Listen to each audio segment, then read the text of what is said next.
It is so loud out here. And this is after Ava's been playing and moving them around on the swing. Look at all these cicada shells everywhere. Just absolutely everywhere. And it's so loud. There was a bunch all over this tree and these bushes, but they have since fallen off. And now we are walking on them all over the ground. This is crazy.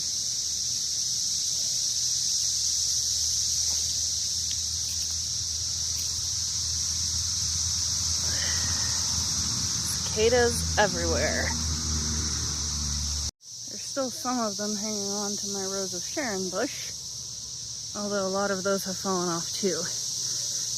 When I had first looked, there was one on every leaf, at least.